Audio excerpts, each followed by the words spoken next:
The Fort McMurray International Airport is preparing for the future of air travel, and we want to personally invite you to join us on our journey. Welcome to Checking In at YMM, our quarterly video series that brings us a little closer while we all patiently wait for air travel to return. Without question, the aviation and tourism sectors have been the hardest hit by the pandemic. In Canada, tens of thousands of jobs have been lost so far. These are highly skilled, hard-working people who may be a family member, a friend, or even a neighbor.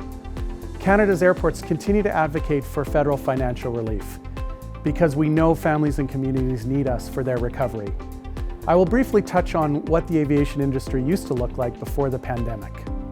When I say aviation, I'm referring to all the components of air transport: airports, airlines, aircraft, and air service. Basically, all of the items that need to be in place to get you up in the air. Before the pandemic, the aviation sector enjoyed tremendous growth over a course of a few decades. Air travel became more accessible, affordable, and convenient, and more interesting with new tourism destinations popping up all over the world. Airports were also a top employer in Canada, providing 194,000 good-paying jobs across this country. And that does not include the hundreds of thousands of jobs supported by airlines, the tourism sector, and the small and medium-sized businesses supplying these industries. Locally, the activities of YMM airports support approximately 900 local jobs. Now let's talk GDP. Canada's airports generated $19 billion in GDP in 2019. Locally, YMM added $78 million in direct and $179 million in indirect to the GDP. So that's a lot of numbers. They help reframe the narrative about airports. The average person looks at their community airport as a public utility, always ready and available to transport them across the country and the world. But, as you can see, the numbers we've shared tell a much bigger picture. And it is this story that we are excited to share with you through this video series. Throughout the pandemic, YMM has never stopped fulfilling our essential service, and we are confident in our ability to navigate recovery even after experiencing a 70% decrease in passenger traffic.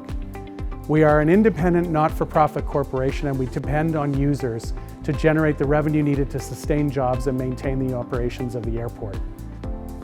In 2020, YMM experienced a $14 million deficit in revenue, and in 2021, we are forecasting a $12 million deficit if restrictions are not lifted. Now, I know these numbers are not exactly the most positive news story, but we believe it is important to share them with our community so you can understand how steep our climb is to restore YMM to what it was before the pandemic. 2020 was grim on the financial front, but despite this, our people pulled together and delivered some big wins, including our YMM Committed program. We introduced several public health guided measures to enhance our existing health and safety program. When you return to travel, YMM is ready for you. Here are just a few precautionary measures we introduced.